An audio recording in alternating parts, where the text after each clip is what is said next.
This is blue-collar country, where people have been molded by harsh city streets and a Puritan work ethic. Its largest city, Philadelphia, has always identified itself with tough working-class heroes, like favorite son, Rocky Balboa. Philadelphia has a reputation of being a tough town. You know, their fans are tough. They like to see their sports teams win, and when they don't, they're not happy. The city of brotherly love can be anything but. The criminal underbelly of Philly has always been evident. Jimmy D, who's ridden these streets as a pagan, knows it well.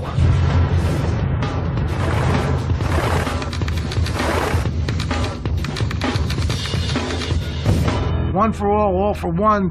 Let's die together, let's fight together, let's together. That's the bond. The motorcycles and the brotherhood. Everything that comes after that comes after that. For 10 years, Jimmy D and the Pagans ran Philadelphia with brute force. It's always been pagan territory, always been their turf. They've always let other biker organizations and biker gangs know that this is our place. The Pagans are a one-percenter club that proudly proclaims its outlaw status. 99% of the people in this world live by society's rules, obligations, and socially accepted behavior. 1% do not. 1% are outlaws. The world, this is what we live by. This philosophy has led them to become the most secretive and nomadic of the large motorcycle gangs. They don't have national or chapter clubhouses. They don't like law enforcement to even know where they're from, opting to forego patches representing their home state. What they have is 300 to 400 members. The Pagans' territory can be found in states like Pennsylvania, New York, Ohio, Maryland, and Virginia. Their sheer brutality often makes up for being outnumbered. What defines them is their propensity to do violence. They're a very violent group. They're a nomadic group. They are to themselves quite introverted as a gang. A lot of antisocial behavior. The Pagans have been linked to assaults, theft, and extortion, as well as weapons and drug trafficking. From menial bullshit, nothing, to murder.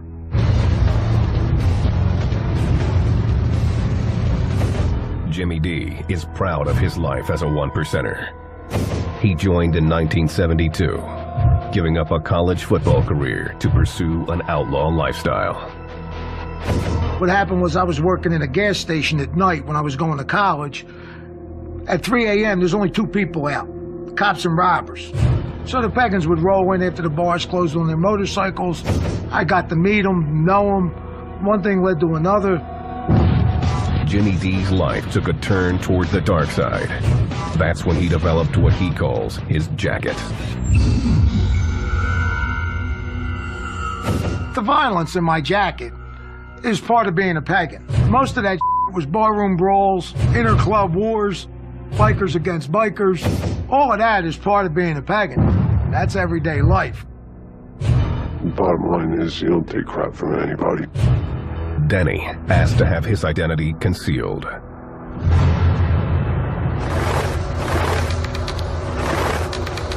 He was taught to value brotherhood and violence above all else. Just all go down together. You know, you go in together, you walk out together.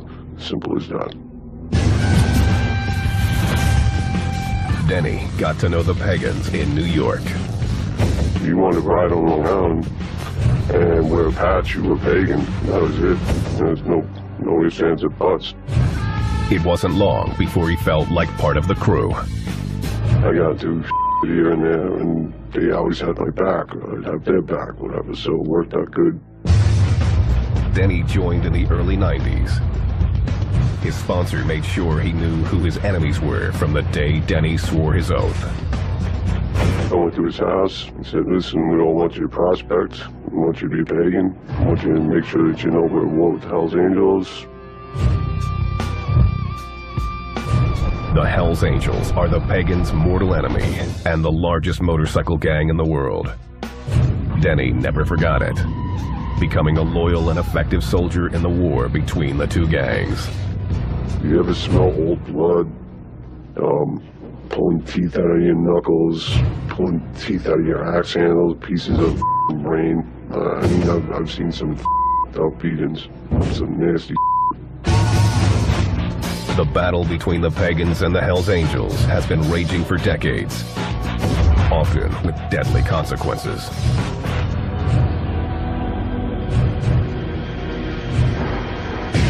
February 23rd, 2002, Plainview, New York. The Pagans gathered at a bar called Diamonds. Many had traveled from out of state, including the crew from Philly. Dave Henenlotter, a Nassau County detective, was there that day. You had guys from all over the regions coming. Some of them didn't even know why they were coming up. They were told, hey, we're going on a run, you gotta go to Long Island. A run is a trip the gang takes together. This run was a mandatory, meaning the gang didn't have a choice. Mandatory means someplace you're going, whether you want to or not, whether your wife's having a baby, whatever's going on, you're going.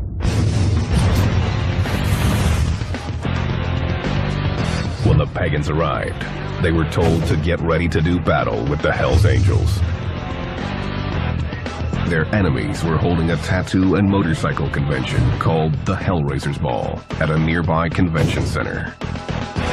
This was the first event that the Hells Angels had sponsored in Nassau County.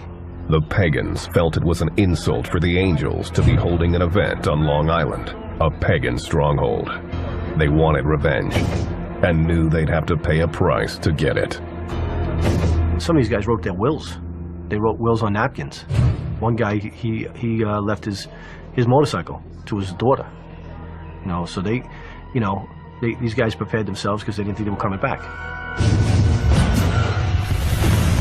The Hellraisers Ball was open to the public, meaning there were plenty of women and children mixed in with the gang members. Henenlotter was doing surveillance at the event. I was in there with a camera. I was in there like a regular civilian, taking photographs. This man, Detective Smith, asked to have his identity concealed. He was working undercover with the New York State Police at the event. There were more than 300 people, and outside there were several hundred or more. Everything was real calm. There was no problem until Pagans showed up, and all hell broke loose. Henenlotter was outside in the parking lot when the altercation started. When the Pagans came up, they parked their cars along here, and they got out and they walked up here. The Pagans knew it was on because they all came out with clubs. You see them walking in with their axe handles. Detective Smith saw the first pagan come through the door. I hear this roar, and then within a few seconds, this pagan, well over 6 foot, well over 300 pounds, is yelling. He had in his hands a piece of lumber, not a finished axe handle or a 2x4, just a big stick. The Pagans began pushing their way through the front door, armed with everything from axe handles to Uzis, to metal pipes and knives. Detective Smith noticed a Hells Angel preparing to defend himself. He produces a small semi-automatic pistol. The scene erupted into a full-scale war. When the Pagans go to take care of business, they go to take care of business. Repercussions don't matter. Results don't matter. It's brotherhood.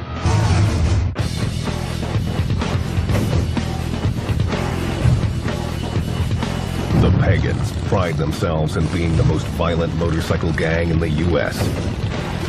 These nomadic bikers spread their terror across the Northeast, intimidating anyone who stands in their way. In their culture, they feel whatever they do is correct because that's what's been instilled in them. If they kill someone, they're killing someone because they felt it was appropriate, because that person had done something against the organization, something against the club. As far as citizens go, you're above them. As far as guys in other clubs go, you're above them. The Pagans' secret code demands that members must be willing to die for each other. No questions asked. If you don't give a then you're the right man for the job. This combination of brute force and brotherhood has defined the Pagans from the gang's inception.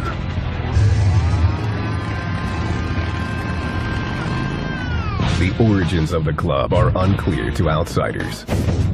Some say it started in 1959 in Maryland and claim it was geared to racing motorcycles. The focus didn't last. When we talk about outlaw motorcycle groups, we say gang. While they may have started in the 50s and the 60s as riding clubs, they did progress into traditional organized crime.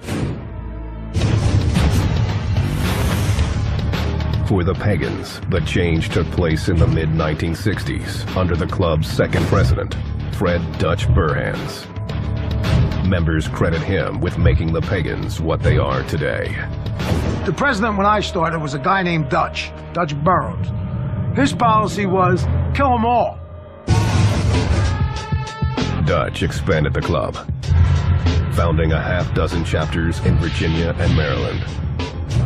The early members wore swastikas to scare people, but claimed racism was never a part of the pagan code. At one point I wore a swastika. It's the power of fear. It's part of getting the public's attention. Don't get me wrong. There's racists in the Pagans. There's racists everywhere. During the early 1970s, Jimmy D and his brothers loved nothing more than riding, partying, and sleeping with as many women as possible. If there wasn't group sex, I never would have joined the Pagans. It was one big orgy. Everybody get naked and jump in a pile. The Pagans, led by Dutch, expanded north into Pennsylvania and forged an alliance with another outlaw biker gang known for violence, the Sons of Satan. The club's leader was John Vernon Marin, aka Satan.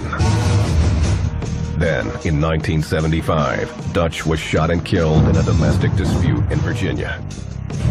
Satan folded his gang into the Pagans, and Philadelphia became their headquarters as they slowly took over the city. There was a club called the Dragons. There was a club called the Warlocks, the Breed, the Wheels of Soul, the Thunder Guards. These were all clubs in Philadelphia. The Pagans shut them all down. The Pagans' violent nature took root, and they became known for their quick tempers. You'd be in a bar and one of your boys will get into some shit and you don't know what it's about, you that, and you take care of it. To finance their way of life, the gang got into the drug trade, focusing on methamphetamine. The Pagans control the meth in Philly, always have, always will. Jimmy D knew meth was the key to the gang's continued growth, as evidenced by this surveillance photo, taken of him dealing just 2 weeks after his initiation. Meth is the key drug of most motorcycle gangs, most bikers. It keeps you up, makes you party longer, makes you ride longer. The gang revered those running the drug trade, but the true power lay with the man behind the scenes. The Pagans all worshipped them, looked up to them. What they said went. But the guy behind them was the cooker. The guy who made the meth called all the shots. The Pagans' cooker was an outsider who they called a citizen. Before me, the club dealt with citizens, non-club members. They were the ones making the meth, actually mob guys. I learned off of a guy named Rock and Roll. He was a meth cooker. He was hooked up with the mob. He was at the time the best. Jimmy D knew it was time to make his move. I saw where I wanted to go. I just started climbing. I went up to be from a nickel and dime dealer to an ounce dealer to a half a pound dealer to a pound dealer to a cooker. In 1979, Jimmy D became the Pagans' Philly cooker. We made Pagan purple. All the meth I cooked was purple. The purple is meth at its purest. To optimize profit, the Pagans Board of Directors, known as the Mother Club, cut the drug before selling it on the streets. I cooked the meth, Mother Club got the pure meth. Then Mother Club would cut the drugs as they felt and distribute it through their presidents, which went through the rest of the chapters and on down the line. It went from purple to dark pink to light pink to pure white, because cut is white. And every time you cut it, it got lighter and lighter and lighter.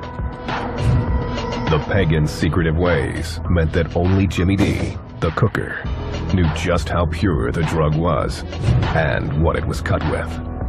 Mannitol, it's a baby laxative. And the best part is, people used to do a line, snort a line of meth, and have to go to the bathroom. And when they went to the bathroom, they would come out and go, man, that's good stuff, I had to go to the bathroom. Little did they know, it was because they were doing baby laxative. The Pagans cornered the meth trade in Philly.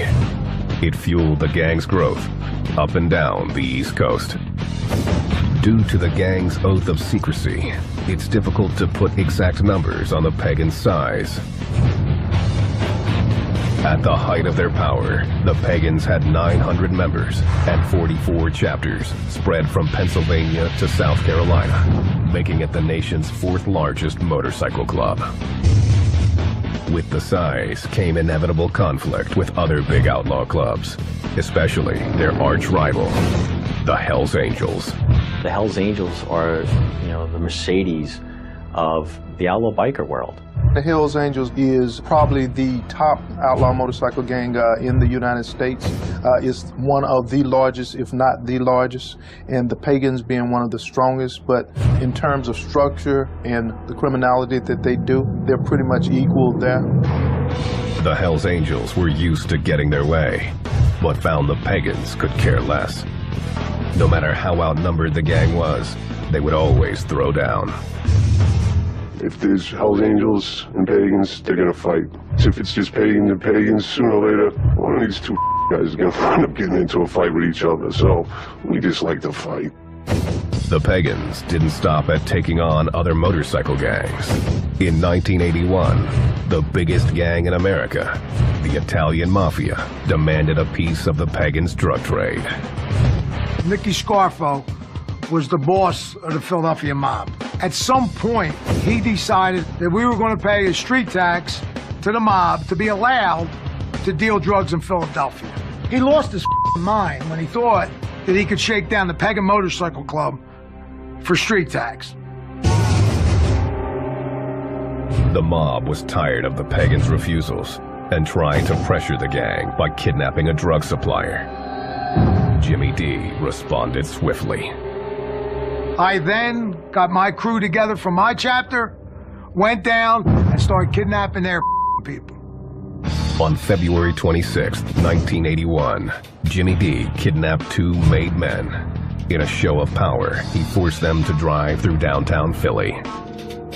We get to Broad and Walnut.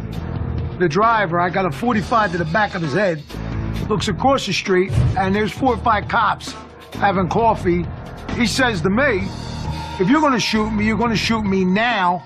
Pulls up on the sidewalk with the cops, thinking they were going to protect him. Got out of the car and started running. Jimmy D was not impressed and showed no mercy. I got out of the car and shot him in front of the cops. The mobster lived to tell the tale, and Jimmy D was arrested. But his stint in jail would be short-lived. Philadelphia was very corrupt. We had a lot of people on the payroll. I wind out getting out of jail on $750 bail for a shooting in Center City downtown. His payoffs of the Philly PD meant it would be a year and a half before the case ever went to trial. The club's war with the mob would continue, but according to Jimmy D, the Pagans never paid tax while he ran the gang. We're the toughest giant in the valley, and you gotta back that up. The Pagans Motorcycle Gang has built a criminal brotherhood based on violence and drug dealing. They've stayed secretive and exclusive, maintaining their hold over their territory with their own set of laws. Pagans live by pagan rules. Don't want to be judged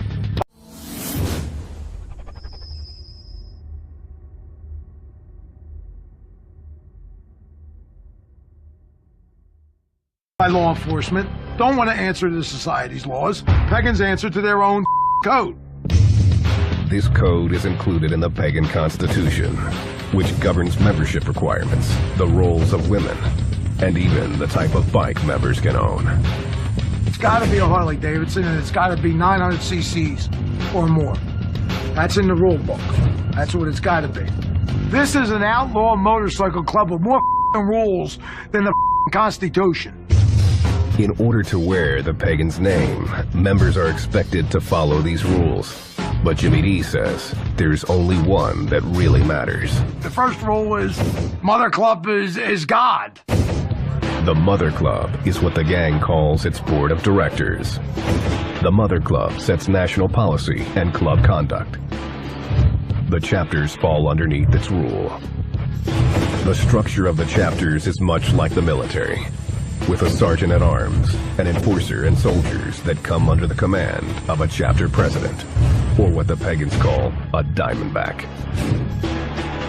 These leaders wear a 1% diamond patch on the back of their jacket. Their word is law. You gotta listen to your diamond. You gotta do whatever your diamond tells you what to do. The Pagans' ultra-secret nature is forged by this unquestioning attitude. I could, at 2 o'clock in the morning, be in a bar and say to myself, let's go visit the guys in New York. Let's go visit the guys in Pittsburgh. The fact that we could float around and find a home within riding distance on a motorcycle was one of the best parts of being a pagan. Though many want to become pagans, the road to membership is not easy. Denny's journey started in an unlikely way. I met some at a party and wound up meeting a bunch of Hell's Angels, and I thought they were pretty cool cats. The Hells Angels asked Denny to join. His membership in the gang didn't go as planned. I was at a party a couple years later, and this angel tried to the chick I was with, and I wound up getting into a fight with him. I actually beat his ass, but then I got my ass beat by the rest of them. So I said, the Hells Angels, and I started hanging out with the Pagans. Denny liked the Pagans' rebellious and extremely secretive ways. He decided to become a prospect.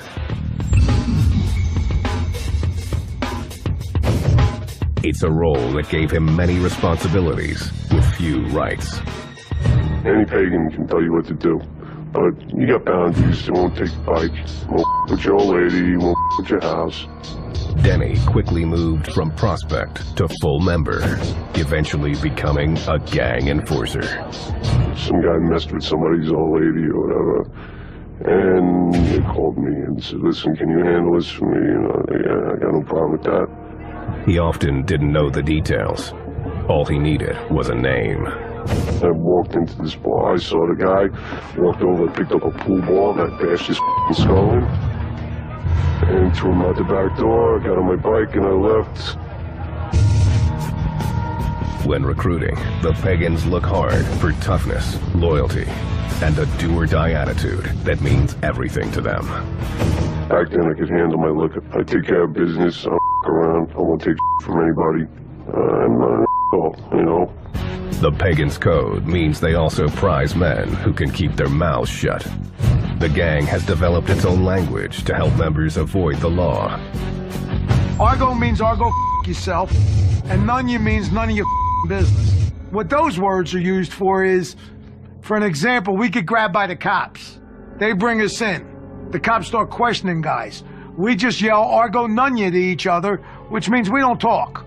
The answer to every question is Argo Nunya. Argo yourself, none of your business. It's a code between each other. The Pagans react when a brother is facing the system, often using their numbers to protect their own. What you'll see inside the courtroom is 10 or 15 guys from the organization staring down the jury, staring down the witnesses, trying to intimidate the judge, trying to intimidate the prosecutor to make this case disappear. The pagan way also extends to the women who hang out with the gang. They aren't allowed to be members and are considered property of their men. Women have a property patch, if they're lucky enough to have a property patch. The property patch says property of Jimmy D.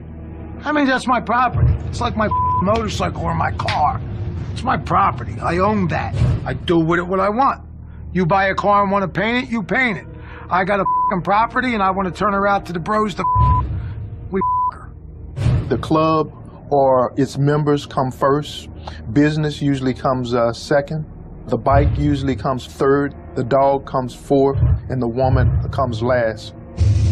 In spite of how they're treated, there is no shortage of women who are willing to be pagan property. They like that bad guy, they want to piss off their dad or something like that, you know. Who knows what makes chicks do things, period. And makes them want to bang a dirty biker is beyond me. It's unbelievable. It's like a magnet. The club, the lifestyle, the spotlight, the power attracts them like a magnet. There's more women dying to become a part of it than there are men. The women often become part of the pagans' drug trade. The gang will sometimes use them to carry drugs or weapons. Some clubs use women for surveillance. They'll use it for, they use the women for intel. They'll use the women, put them in specific places for jobs.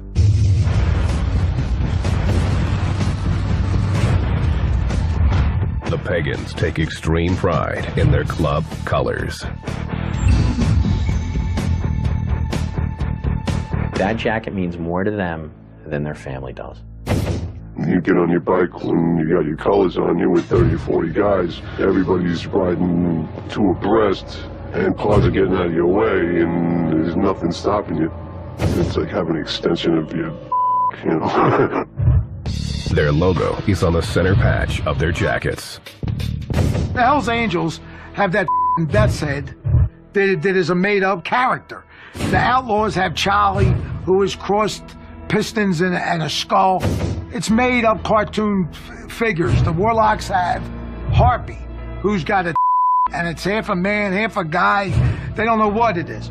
The pagan center patch is Zutar. It's a fire god sitting on the sun with flames around it. Sutar, he kicked the out of all the other gods. He runs hell. He's the man, Sutar. He squatted down real low like that to make all the other gods think he was a little guy. And he jumped up with that big fire stick, which is kind of like an axe handle, bashed all their brains in, and now he rules hell. The Norse myth of Zutar also inspired the gang's favorite weapon, the axe handle. Axe handle was definitely a weapon of choice. Sledgehammer handle works good too. The only thing they don't do is shoot bullets. Pagans are willing to bash heads with no provocation. But the quickest way to earn a beating is by showing contempt for pagan colors. Your colors are the most important thing on the planet to you. No matter what, they have to be protected.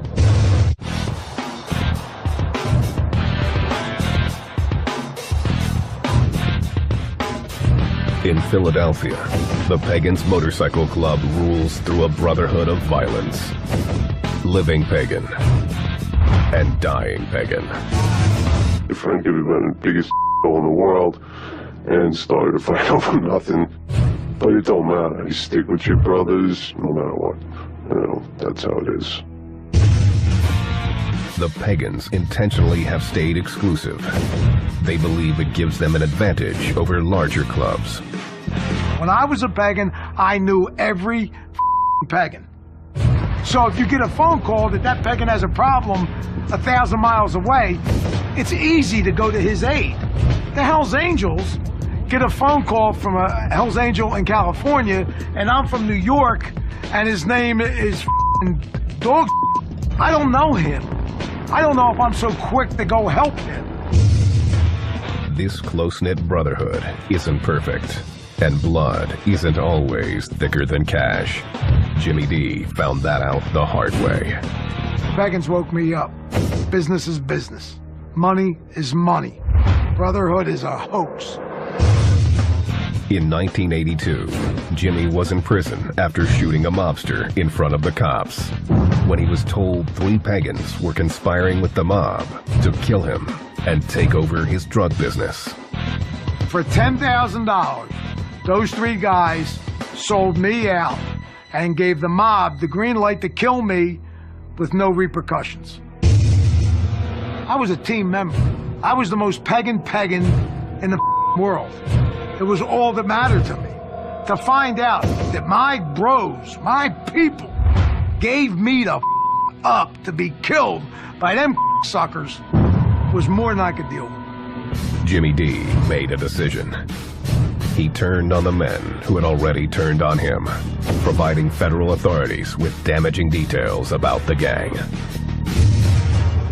I rolled over on every pagan. If they didn't give me up, I'd still be a pagan today. I would have went to prison and kept my mouth shut and came back out in good standing. Them giving me up caused me to do what I did. The feds used Jimmy D's information to begin building powerful cases against the Pagans. The Pagans had 2 major RICO cases that devastated the leadership of the organization, that specifically targeted the Mother Club members of the organization. By the 1990s, the gang was falling apart. In 1998, Denny became one of the casualties. All of a sudden, one day at 6 o'clock in the morning, you got about 100 feds and ATF guys banging on your door with all putting laser sights on your face. No one's going for the leg shot. Everyone wants that head shot. So kind of throws a turd in a punch bowl. Denny's pagan brothers had turned state's evidence. He was sentenced to more than 10 years in prison for conspiracy. You know, you're supposed to view all these big badass brothers and all this. By the time we got to the courthouse, all your bros, they went for themselves. Everyone saved themselves. While the Pagans were crumbling, their biggest rival, the Hells Angels, were moving in on their turf. By 2000, the Angels had established footholds in New Jersey and New York. When they tried to move into Philly, the Pagans knew they had to make a stand. It laid the groundwork for one of the biggest gangland battles in history.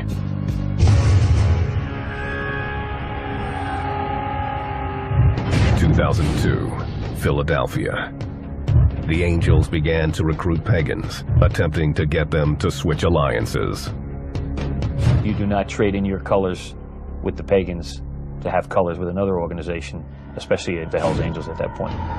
The first Pagan to become an Angel was Tom Thinker Woods, a former leader of the Pagans Mother Club. He contacted the Hells Angels and offered them the Philadelphia chapter. Said, okay, fellas, we want to come over. Give us colors, we'll become Hells Angels, and we'll deal with the Pagans here. We'll give you Philadelphia. And that's, I think, was widely viewed as a mortal sin, so to speak, among bikers. The betrayal stoked fury throughout the Pagans' membership.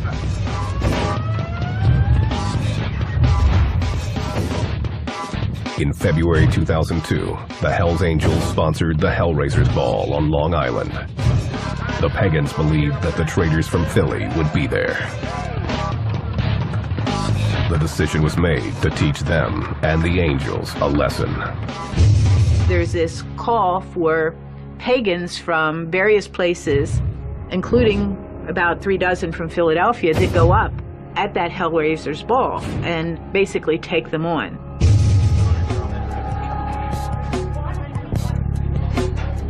The Pagans assembled, wrote their wills, then stormed the public event.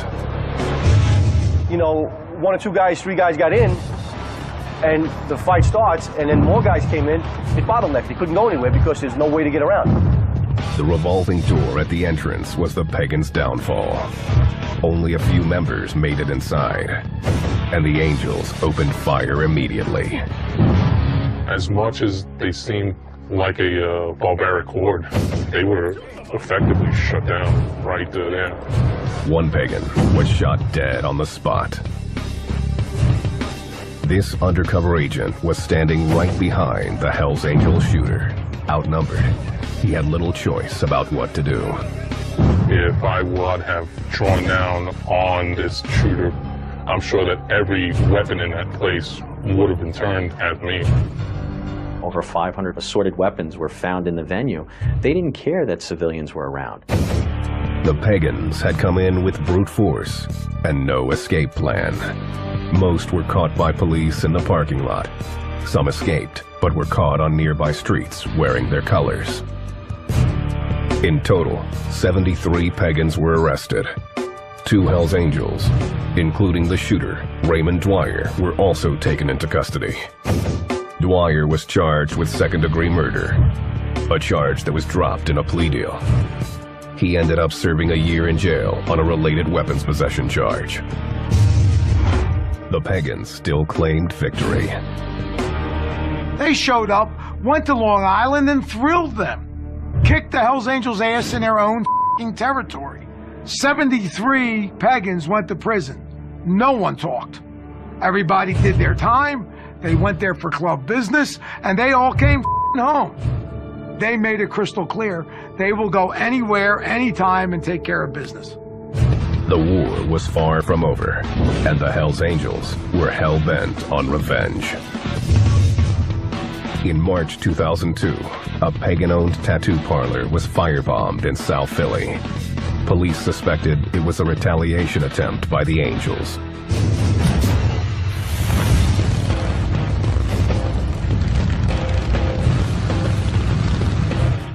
The Hells Angels continued to make their presence known in Philly. There were a lot of rumors that they were opening a clubhouse, and then bam, it was there. They had a few parties and things like that. The Pagans took it as the ultimate disrespect. Well, the Pagans did exactly what the Pagans were supposed to do. Start shooting them, killing them. Philadelphia. The city had been the domain of the Pagans for decades. But the Hells Angels were moving in on their turf, and the war between the gangs intensified. In 2005, the Pagans took the battle to the extreme and murdered the Hells Angels Philly chapter president, Tom Thinker Woods. He was one of the original Pagans who had left the gang for the Angels. The Pagans followed them and murdered them on the Schuylkill Expressway. Killed them right there. That's when it came crystal clear. The Pagans run Philadelphia. The Hells Angels came to town. He was the president. He was the man. The Pagans killed him dead. No one has ever been arrested for the crime. The brazen murder was enough to cause the Hells Angels to concede Philly to the Pagans. The word in the intelligence community was that guys were getting concerned about the level of violence, the amount of heat and trouble that came with it. Wasn't worth it. I have never seen the Hells Angels run out of town or any major city like that, like the way it occurred here. They just folded up shop and went away.